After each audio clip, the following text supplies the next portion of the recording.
अस्सलाम वालेकुम गाइस, कैसे हैं आप लोग। उम्मीद करता हूँ आप लोग खैरियत से होंगे। मेरा नाम रहीमपुर है और मेरे चैनल का नाम दी आरजे है। तो आप लोग मेरे चैनल को सब्सक्राइब करें, लाइक करें और घंटी के निशान को दबाना ना भूलें ताकि मेरी हर वीडियो आपको एक टाइमली अंदाज में मिल सके।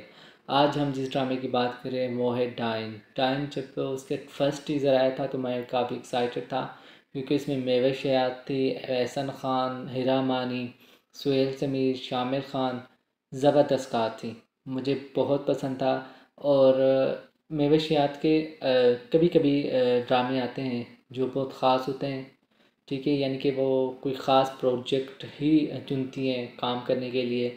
तो मुझे भी काफ़ी एक्साइटेड लगा था। तो उसमें उसके टीज़र से मुझे अंदाज़ा हो गया था कि इसकी स्टोरी कुछ इस तरह होगी कि उस पर कुछ जुल्म होगा, उसे मार दिया जाएगा, फिर वो दोबारा से आ जाएगी या ज़िंदा हो जाएगी या कुछ हो जाएगा, दोबारा से आएगी। और उसका नाम ही डायन था। तो मुझे ऐसा लग रहा था कि बाद में ये डायन बनकर आएगी और इसके घर के अफराद को और सबको मार देगी। तो मुझे अंदाज़ा था। लेकिन इसकी स्टोरी जब स्टार्ट हुई तो एक मज़लूम लड़की उस पर बाप जुल्म करता है, उसको शक करता है। तो लेकिन फिर भी वो पढ़ती है यूनिवर्सिटी में। ठीक है, वो एक लड़के को पसंद करती है। फिर उस लड़के को मार दिया जाता है। ठीक है, जैसे उसे मारते हैं वो लड़का तड़पता भी नहीं, उसके सर से खून भी नहीं आता।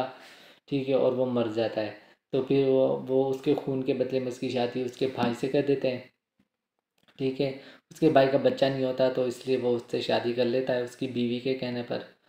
जब शादी हो जाती है तो फिर वो बीवी उसको अपने शोहर के करीब नहीं लेकर जाना चाहती। तो उसको इसके साथ शेयर नहीं कर सकती।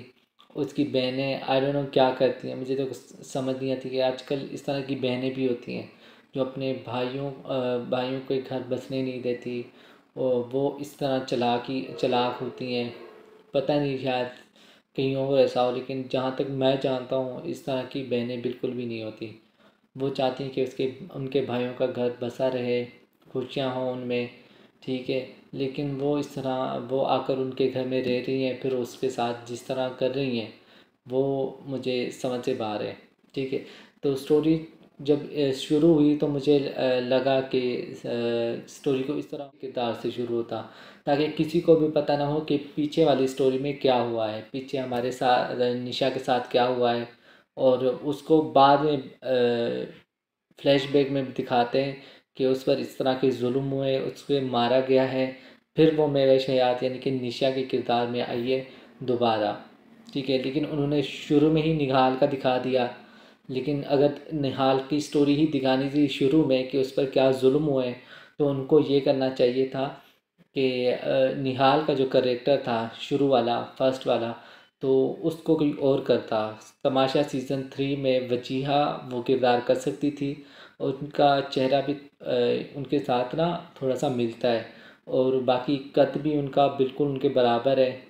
तो अच्छी तरह से कर सकती थी। जब वो दोबारा आई है, दोबारा भी वही मेवेश याद, वही निहाल, बाकी लोग उसे नहीं जानते। और वो एहसन खान अब उसके उसके करीब आ रहा है। ठीक है, और हीरा मानी इतनी बीमार हो गई है, वो इतनी बीमार है और बस दिखा रहे हैं कि वो निशा के करीब किस तरह आएगा। ठीक है, जब वो करीब आएंगे तो उसके बाद अब ये भी दिखा रहे हैं कि उसकी बहन को ने उस पर तावीज़ गंढे शुरू कर दिए हैं हीरा मानी पर, ताकि वो खामोश रहे और निहाल को तलाक शोहर को ना कहे।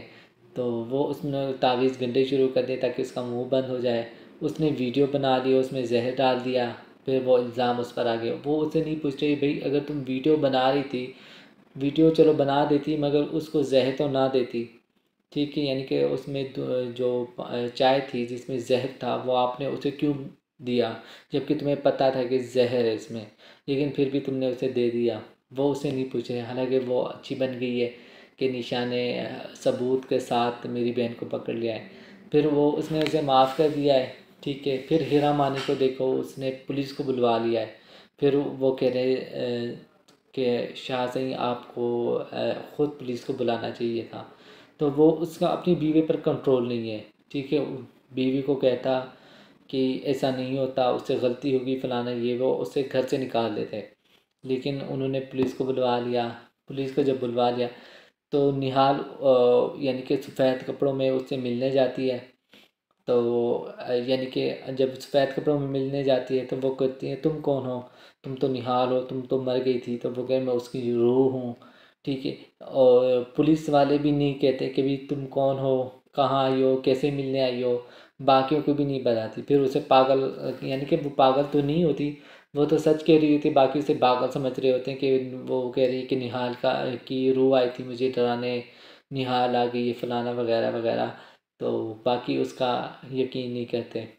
तो निशा का मुझे यानी कि अच्छा लग रहा है कि निशा जिस तरह तैयार हुई है, खूबसूरत लग रही है। स्टोरी तो नहीं है, यानी कि नॉर्मल है, लेकिन मैं देख रहा हूँ, उसे फॉलो कर रहा हूँ। ठीक है, मैं सोच रहा था कि इसका रिव्यू भी आप लोगों के साथ करूँ, क्योंकि इसके ये काफ़ी खींच लिया है इसकी स्टोरी को। ये तकरीबन बहुत ज़्यादा चलेगा। अभी तो इसके बाकी किरदारों को भी इसने मात देनी है, उनको सज़ाएं देनी है, फिर जाकर अपने बाप को सज़ा देगी। अभी तो बहुत कुछ आना है और बहुत कुछ देखना बाकी है। आप लोग इस ड्रामे को फॉलो कर रहे हैं, तो आप लोगों को कैसे लग रहा है ये स्टोरी? आपको सब्सक्राइब करें, लाइक करें और घंटी के निशान को दबाना ना भूलें, ताकि मेरी हर वीडियो आपको एक टाइमली अंदाज में मिल सके। आई होप कि आप लोगों को मेरा रिव्यू पसंद आएगा। ओके, खुदा हाफिज़।